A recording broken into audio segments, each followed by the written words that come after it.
Halo guys, balik lagi di podcast di Ruang Studio, podcast di kos-kosan. Ini dia guys. Welcome back to another episode of Pokosan, dan di sini kami mau membahas sebuah film yang katanya bikin hampir semua orang menangis, emosional, sedih, dan menurut mereka ini film animasi terbaik tahun ini, Emang ya? yaitu Emang ya? katanya Apa deh filmnya apa? The Wild Robot. The Wild Robot. Serem guys filmnya. Wild di hutan gitu, terus perang sama hewan. Sama robot juga ya. Robot berantem sama hewan gitu. Oke. Nah ini gue pengen tahu sih Chris, menurut lo nih filmnya dari segi plotnya dulu deh. Plot. Nanti habis itu kita jabarin lagi ya ke lebih spesifik tentang filmnya. Oke, boleh coba lu kasih tahu tentang opini lu. Tentang The Wild Robot. Respect opinion bro. Hashtag. Hashtag respect opinion. Plotnya The Wild Robot menurut gua enak banget, ringan banget, ringan tapi tebel, cepet nggak berasa, enjoy banget di nontonnya, nge-entertain banget, nggak dapetin hati banget, dan nggak terburu-buru, pacingnya dia pas banget, cepet enggak, lambat enggak. Terus perkenalan karakternya itu enak, pas, ngebawanya nggak kayak kaku banget gitu, nggak langsung disebutin nama apa gitu, dijelasin kenapa ini dia ada ini, kenapa namanya itu khususnya si robot sih, kenapa namanya itu dijelasin banget sih. Terus gua di awal-awal udah nebak sih guys sebenarnya. Apa nih nebak apa nih? Nebak endingnya bakal kayak gimana nih, alur bakal kayak gimana itu udah ketebak. Ya seru lah dia. Karena gue suka nebak dong film apapun itu, asli kayak seru aja gitu. Mungkin dari beberapa kali ada yang kayak gitu juga. Teman-teman gue ada beberapa yang gue tanya, lu suka nggak sih nebak-nebak film? Enggak katanya. Gue sih enggak ya. Lu enggak ya? Ya, nah dia tipe yang enggak. Lu jadi tim mana? Tim nebak apa tim enggak nih? Nah, kasih tahu di komen lah. Soalnya seru sih, walaupun akhirnya bakal lebih sering kecewanya sih. Soalnya udah berekspektasi tentang Berekspektasi gitu, udah berandai-andai pasti kayak gini. Tapi itu walaupun udah ketebak nggak jadi masalah buat gua, karena gua benar-benar senang nontonnya, heartwarming banget tentang ceritanya. Gua bahkan sampai nggak fokus dengan hal-hal yang lain. Hal-hal yang lain apa, seperti animasinya bagus banget. Gue suka banget animasinya, keren. Animasinya bagus, soundtracknya bagus, tapi gue nggak fokus ke sana. Gue coba bener-bener ngikutin ceritanya nih. Ini kayak gini, terus di bawahnya kayak gini, enak banget, pelan, santuy, sampai akhirnya dapat ke ending, semuanya oke banget sih. Konflik-konflik yang ditawarin di film-film ini juga terasa oke. Porsinya enak, nggak kebanyakan, nggak kedikitan. Konflik dari masing-masing karakter dan set karakter itu juga punya pesan yang kuat yang mau disampaikan dari film ini sih menurut gua. Moralnya ya? Ya, kalau menurut gua sih itu loh, plot dari The Wild Robot ini kayak gimana. Menurut gua kayak gitu, gua suka banget. Oke, sekarang Lu lah. dari gue ya. Kalau untuk segi plot menurut gue sama kayak lu Chris, 11-12 lah. Entertaining banget. Dari awal sampai akhir itu ceritanya lumayan padat sih. Dan dia character development, seiring lanjutan cerita itu juga kuat. Jadi bukan Rose the Robot doang yang di highlight. Side karakter kayak si Fox, Finn the Fox, Brad Bill, si Bebek ya. Angsa dong. Gus. Kan dia si Rosna main dia Gus sama ya. Oh iya, benar juga. Ya, bukan Agus ya. Kalau yang nama Agus gak Agus dia. Oke, jadi si Brad Bill itu nama angsanya. Mereka semua walaupun side karakter, mereka juga dapat karakter development yang meaningful dan ini. Jadinya kita juga turut merasa bahwa mereka tuh sangat berkontribusi di dalam filmnya. Ya, benar-benar. Dan kayak soundtrack itu, wah itu ngena banget sih. Gua sampai pulang rumah abis nonton filmnya, gua putar lagi tuh. Yang gue inget ya soundtrack lagu-lagunya yang yang pakai instrumen doang, ada yang nyanyi. Oh, itu masih ingat masih putar-putar di otak gua tuh. Manjain banget ya Iya, ya. iya, apalagi mirip-mirip vibes kayak tahun 2016 gitu. Gua dapetnya kayak gitu, vibes ya tahun dekade lalu gitu lah. Bener. Kurang lebih kayak gitu, bener gue setuju itu.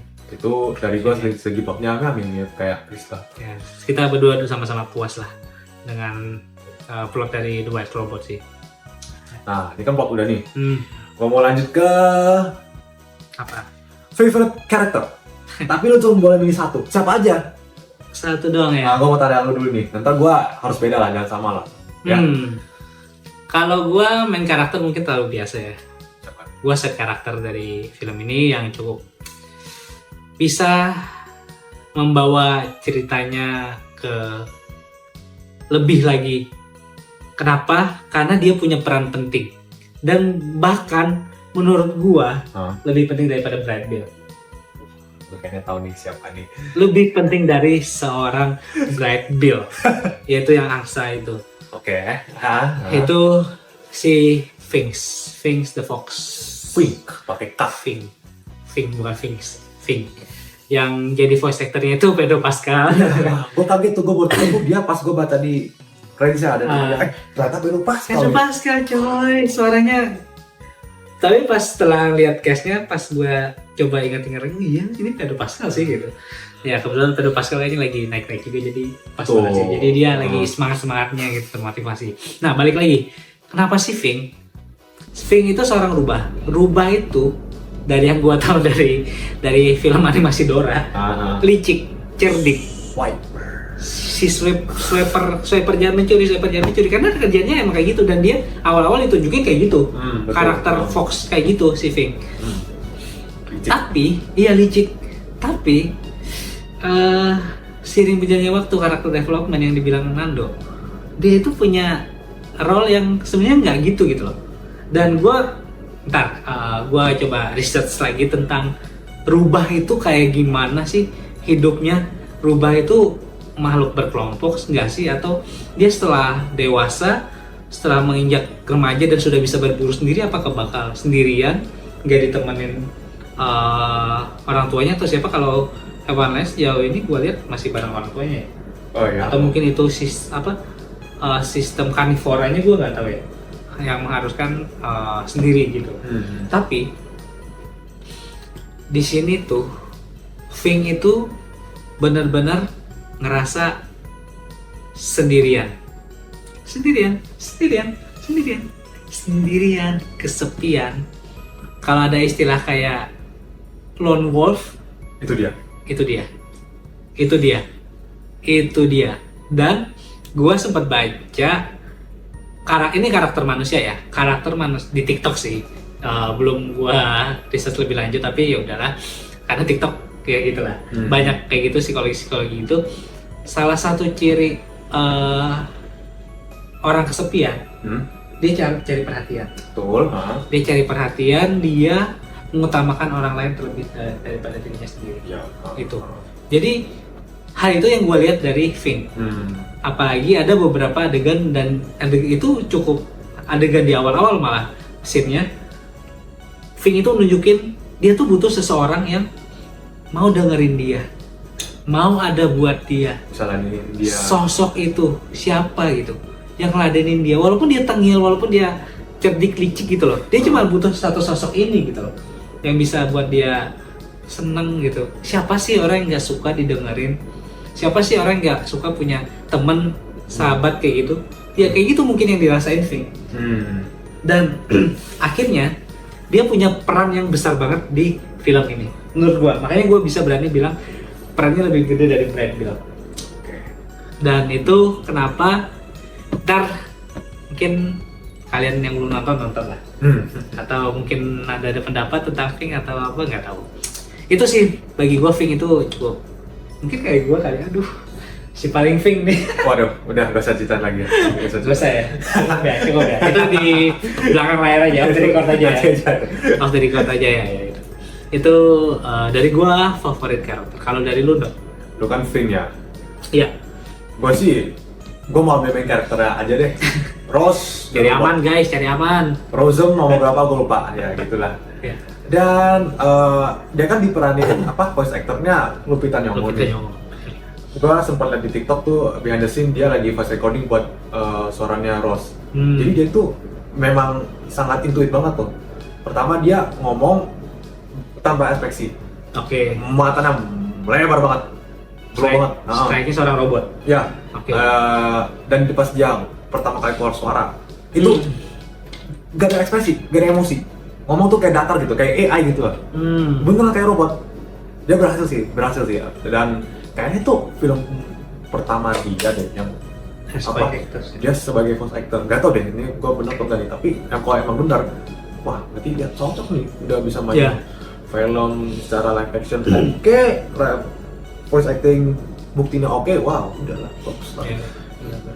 Nah Rose ini dia dari awal sampai akhir sama karakter developmentnya itu juga dikasih tahu. Awalnya yang robot doang, gak ada emosi atau apapun, gak ada pikiran, gak ada hati. Lama-lama berubah tuh jadi kayak kita ya kayak manusia lah ya. Ya manusia. Ya.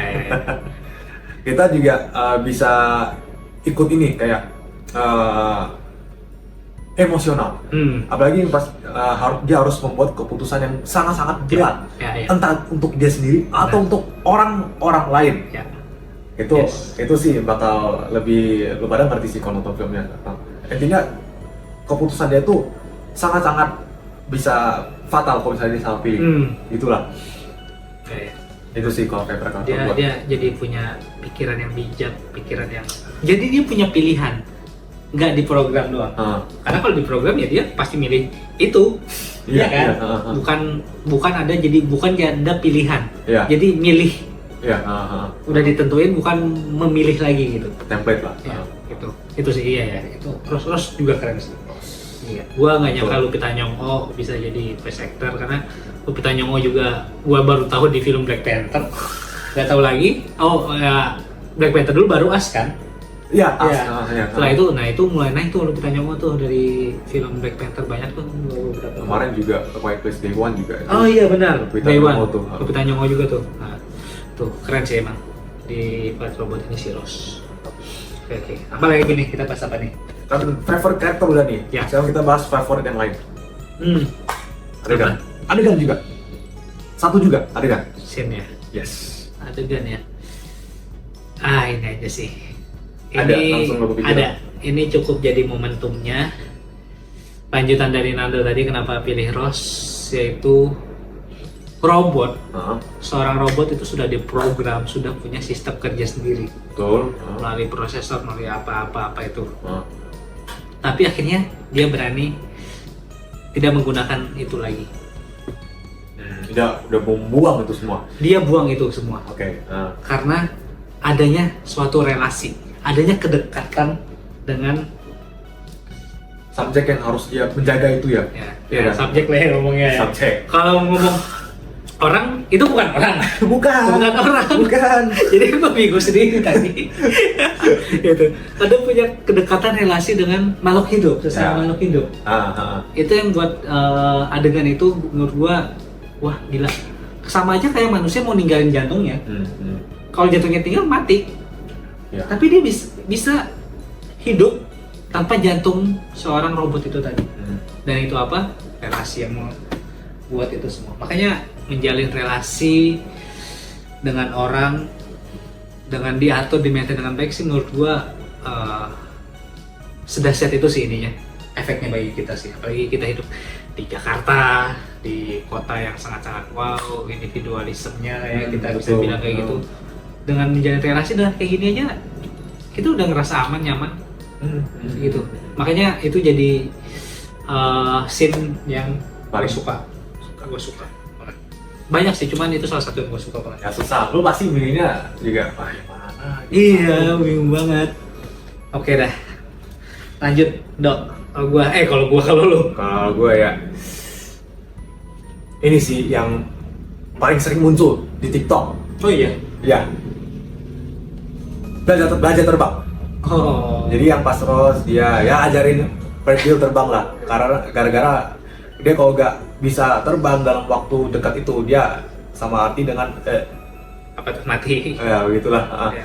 Nah, jadi di TikTok itu dia ada tuh yang upload sampai yang FPS-nya ya HD banget lah. Oh iya. Bisa Oh. nge-lag tuh HP lu kalau nonton terus tuh. Oke. Nah, dan apa yang bikin dia lebih spesial lagi, dia adegan itu pas dia lagi belajar terbang, sinematografinya tuh kayak one take itu, tapi dia dari pertama dia mulai belajar sampai Sampai bisa. sampai bisa. Yang accompany dia itu soundtracknya, nama skornya dia adegan itu apa tuh Pak? Kayak Learning to Fly gue lupa. Nah, itu terngiang-ngiang, itu soundtrack yang paling terngiang-ngiang di otak gua. Habis nonton filmnya kayak lu kalau dengerin, lu kayak serasa kayak lagi main bola, lagi adrenalinnya yang sangat-sangat tinggi pas lagi final. Itu yang gua rasa. Oh iya. Iya, ngena banget, cocok banget untuk adegan itu. Oh. Menurut gua. Oke. Jadi emang itu adegan yang perfect buat gua, walaupun cuma singkat. Iya singkat sih. Ya. Tapi karena plotnya yang enak tadi, Iya. tetap berasa wah gila ini ya apa namanya maksimal. Ya, Maksimal betul. banget, maksimal banget memanfaatin setiap adegan-adegan yang ada untuk menunjang ngelanjutin cerita selanjutnya tuh kayak gimana. Dan by the way di adegan belajar terbang itu stakes pertaruhannya itu tinggi. Soalnya dia kalau nggak bisa terbang, Ya. wah GG itu. GGWP. Penonton tuh kayak, ayo bisa. Oh, iya. Ah, gitu, dapat tuh momentumnya tuh. Ya Nah. benar. Ayolah bisa lah, lu harusnya bisa terbang masa nggak bisa terbang? Iya, udah di susah payah ajarin sama robot, Ya, sama satu lagi burung ini ngajarin. Falcon lagi. Iya, salah-salah bisa dimakan tuh. Direkrut dah. Iya, itu ada apa sih yang lucu tuh, Iya. si Pink. Maybe is he safe? Iya. Maybe. Maybe. Ya itulah ya, favorit scene dari kita berdua sih.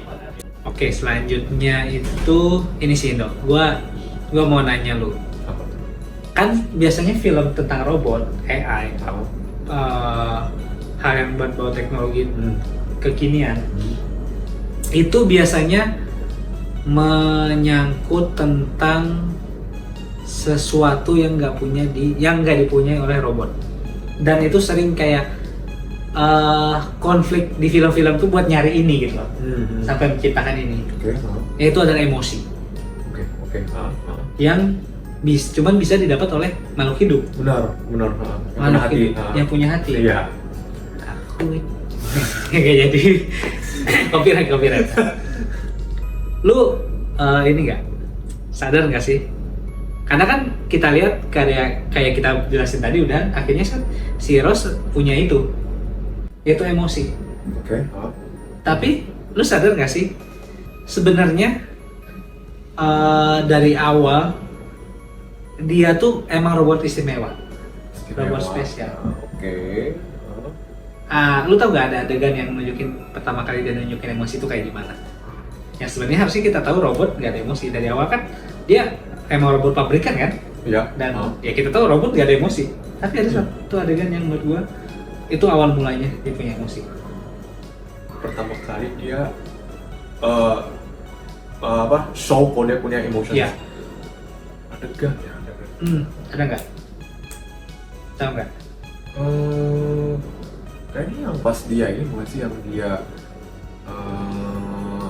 sedih tuh pas dia lihat Brad Pitt-nya udah berhasil terbang. Terus dia kayak sedih gitu pas sambil liatin dia dari kejauhan gitu. Itu bukan sih? Ya itu perasaan, itu emosi sih. Terus yang di curhat sama Ving kan? Ada, ya. Kalau gue ngeliatnya bukan dari situ. Ada lagi sebelum itu? Ada lagi di awal banget.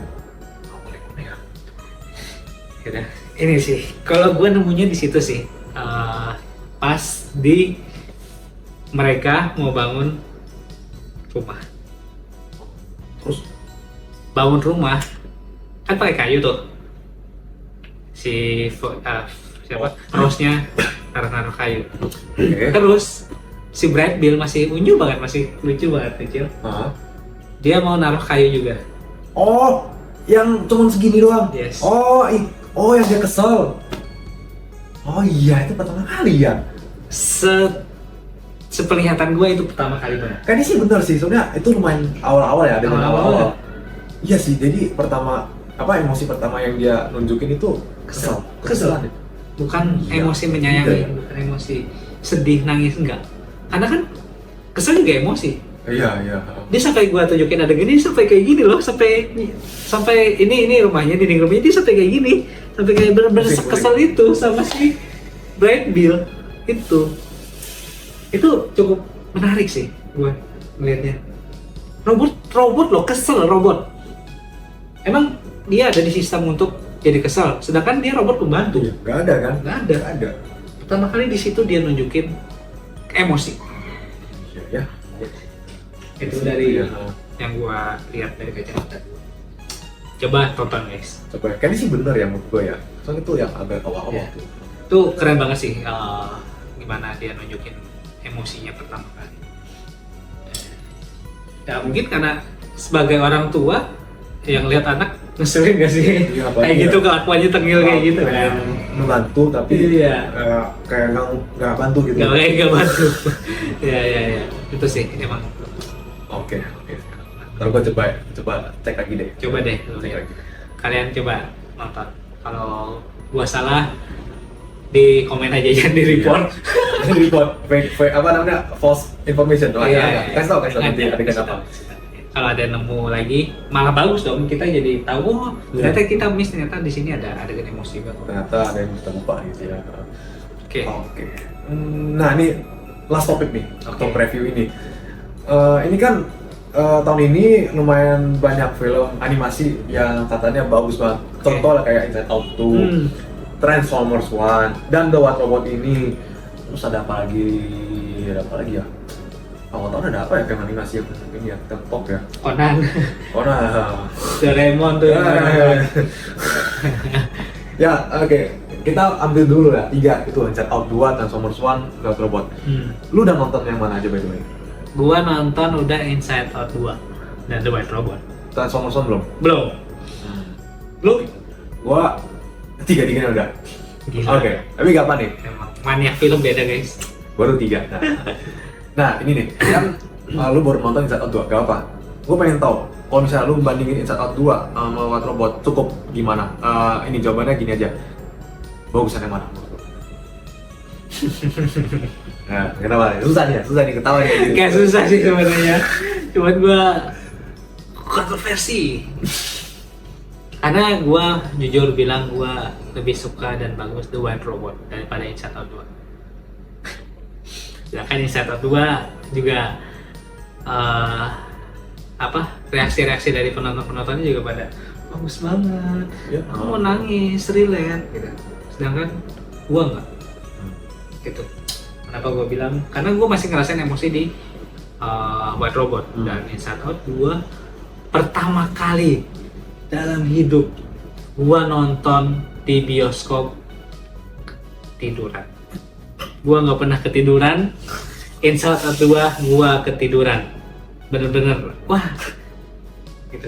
Jadi sorry fans Inside Out, gue lebih memilih The White Robot. Jadi cukup kalimat itu untuk mewakili jawaban lu kenapa lu pilih The White Robot ketimbang Inside Out 2. Ya, gue ngantuk buat tidur. Udah bosen, sumpah dah bosen banget Inside Out 2. bosen banget Inside Out 2. Hey yang nonton Inside Out 2. Chris, sayangnya menurut gua Inside Out tuh gak sejak yang lu ngomong. Aduh. Gua masih suka sih, masih suka gua. Oke, kenapa? Kayak ya ceritanya lumayan padat juga dan kelanjutan konsistensi dari film pertama tuh masih banyak dipertahankan di film kedua ini. Makanya menurut gua masih oke nih, emang masih Oscar worthy menurut gua. Ya udah, nah selain itu kan Transformers 1 juga ya, Transformers 1 jujur gua kalau disuruh milih antara itu 3 film itu yang bagusan yang mana, gua Transformers 1. Oh iya. Tapi gak beda jauh dari The White Robot. Sama-sama robot. Betul, nah iya sama-sama robot, tapi Beda robot yang genre. satu bisa transform, satunya lagi gak bisa transform. Ya. gitulah. Dia bisa transform sih Ross jadi bola. Jadi Iya. guling-gulingan. Genrenya juga beda banget tuh tapi. Beda betul. Ini Apa tuh? satu action, satunya drama ya. Iya. Iya. Ya itu sih. Apa Transformer One? Cerita, animation, voice acting, animationnya, soundtrack, semuanya tuh komplit bagus. Gak ada yang nggak bagus. Dan Oke. gua nonton tuh kayak sampai 3 kali gua nonton. Lagi. Oke, kayaknya Nando kalau nonton sampai beberapa kali itu udah bagus kayak Jun. Ya, Dune ya. Gitu. Kayaknya itu aja guys. Kalau emang Nando sampai berkali-kali nonton diingetin ya itu berarti emang bagus. Gitu. Nah, kita kan udah kasih personal opinion tentang film-film yang animation juga yang udah keluar tahun ini, bagusnya yang mana. To end this episode, Ya, kita harus review. harus ya. Kasih rating berapa? Per 10 untuk The White Robot. Lu dulu lah. Lo udah tahu nih tapi? Udah. Lu dulu. Gue juga udah tahu nih. Gua pribadi kasih angka between 8.5 until 9. Ya, 8,5 atau 9. Range-nya segitu. Itu rating gua buat The White Robot. Nah, lo berapa? Oh gitu nggak boleh lah. Jadi Angka harus eksak. lo harus milih satu. Yes. Itu lu cari aman, Jay. Ya udah, gini aja. 9. Wih, Sembilan. gila. 9. Berarti Transformer One lu berapa dong? Saya setengah. Lebih tinggi. Itu jelas lebih tinggi. Udah. Gila, berani banget guys dia masang Transformer One 9,5 berarti lebih tinggi daripada Dune dulu. Lebih sama sih sebenarnya. Dan juga setengah. Dikit tuh. Ya udahlah, terserah dia lah. Tapi ini dia lah. Nah sekarang dari lu berapa nih? Waduh, gua 9 sih. 9 juga? 9 juga sih. Karena setelah dikorek lagi itu deep sih yang mau disampaikan. Ceritanya padat. Ceritanya padat banget, maksimal banget. Bisa ditonton sama semua umur juga. Iya. Dan lawakannya juga lucu, ngakak. Oh Ini iya. Yang hewan, Beaver. Beaver ya? Iya. Yang punya anak. Bukan. Bukan, itu kan terang yang Namanya apa gitu, tapi Iya. dia mama, dia punya anak beberapa. 7 kalau nggak salah. Awalnya 9 terus 7. Dia bilang, it's okay. It's okay. Finally I have 6 kids now. But nggak jadi mati. Iya, jokesnya ini sih, yang spontan gitu. Iya. Nggak dipaksain sih, itu sih. Gua ketawa ngakak keras loh itu. Pas nonton itu tuh. Asli emang lucu banget sih itu. Kayak, kaget aja gitu. Suara-suaranya anak-anak kecilnya juga lucu banget sih. Oke, itu aja. Itu aja sih tentang review kami tentang The White Robot. Ya, bahasan kami tentang White Robot, opini pribadi kami itu kayak gitu sih. Mirip sih, sama sih. Karena kami puas banget dengan film The White Robot ini. Ya, jadi itu saja episode podcast kali ini tentang The White Robot. Tonton episode-episode lainnya juga. Kalau lagi slow, lagi di jalan, lagi macet-macetan, lagi gabut atau apa, nonton bisa nonton fullnya di YouTube kita. Yes. Podkosan 1. Logonya ada yang kuning, yang kayak ada orang 2 gitu ya. kayak di Instagram lah, logonya sama. Jadi tonton di YouTube kita. Thank you so much. See you di next episode. Bye bye. Bye.